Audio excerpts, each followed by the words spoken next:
जिल्हा परिषद व पंचायत समिती निवडणुकीची रणधुमाळी सुरू असून प्रचार शिगेला पोहोचला आहे। बिरवाडी विभागातून जिल्हा परिषदेसाठी मंदा औकीरकर तर पंचायत समितीसाठी लक्ष्मण वारकर हे उमेदवार निवडणुकीच्या रिंगणात उतरले आहेत। या पार्श्वभूमीवर कुसगाव येथे छोटेखानी प्रचार सभेचे आयोजन करण्यात आले होते। या सभेला मंत्री भरतशेठ गोगावले यांची प्रमुख उपस्थिती लाभली। यावेळी कुसगाव बौद्धवाडीतील ग्रामस्थांनी शिवसेना शिंदे गटात जाहीर प्रवेश केला। या पक्षप्रवेशामुळे परिसरातील राजकीय समीकरण बदलताना दिसत असून संबंधित उमेदवार मोठ्या मताधिक्याने विजयी होतील असे चित्र सध्या दिसून येत आहे। मंत्री भरत गोगावले यांनी केलेल्या विकास कामांवर विश्वास ठेवत ग्रामस्थांनी हा निर्णय घेतल्याचे यावेळी स्पष्ट झाले। पंचायत समितीला आणि मंदाताई चेतन औकीरकर ह्या जिल्हा परिषदेला धनुष्यबाण दोघांची निशाणी आहे। आणि थोडासा उशीर झाला, मला दिलगिरी व्यक्त करतो, पण पर्याय नाही आम्हाला। तुम्ही जेवून झालं का नाही माहिती नाही ना, अजून कोण नाही। आता तुम्ही उपाशी राहिले, तुमचं नंतर पोट भरून देतो। तर म्हणजे असो, धावपळ तर आहेच। ही 6वी सभा आहे माझी।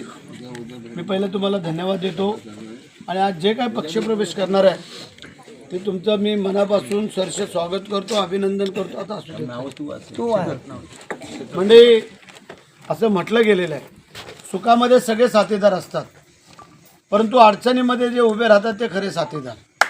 निवडणूक जे आमच्या अडचणीची असते आणि अडचणीच्या वेळेला आज जो तुम्ही पक्षप्रवेश करताय त्याबद्दल तुम्हाला मनापासून मी धन्यवाद देतो।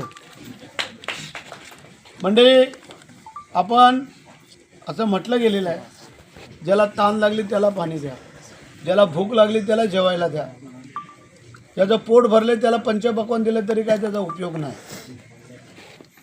आणि म्हणून करता आज जो काय पक्षप्रवेश होणार आहे ते आमच्या या दोन्ही उमेदवारांच्या विजयाची नांदी आहे। कारण आपल्या लोकांची आम्ही बरेच दिवस वाट पाहत होतो आणि तुम्ही आता माझी 2-2.5 तास झाली वाट पाहताय, त्याची परतफेड निश्चित करून देऊ। व्यासपीठा उपस्थितीतले सर्व मान्यवर, शिवसेना, RPI सगळ्याच आमच्या सहकार्य करणारे।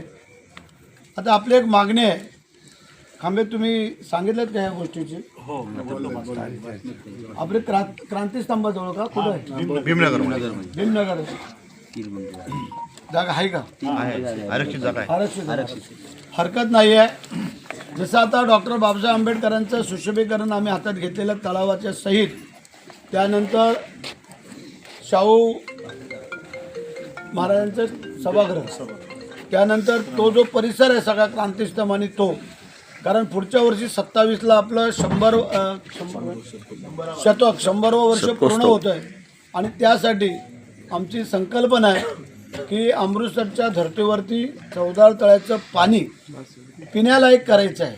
जे आजूबाजूच्या बिल्डिंगीतलं ह्याचं जे काय पाणी येतं त्याला संरक्षण भिंती चारी बाजूला देऊन फिल्ट्रेशन व्यवस्थित बसून की ते पाणी बिचारे प्रेमाने येऊन लोक आदराने, बाबासाहेबांनी हात लावले म्हणून ते लोक उंजळीने पाणी पितात, आम्ही पाहतो। काय लोक बाटलीमध्ये पण भरून घेऊन जातात। तो आमचं कर्तव्य आहे राज्यकर्त्यांचं की हे पाणी पिण्यालायक करून संपूर्ण येणाऱ्या देशातल्या, महाराष्ट्रातल्या जनतेला ते आम्ही खुलं करून देतोय।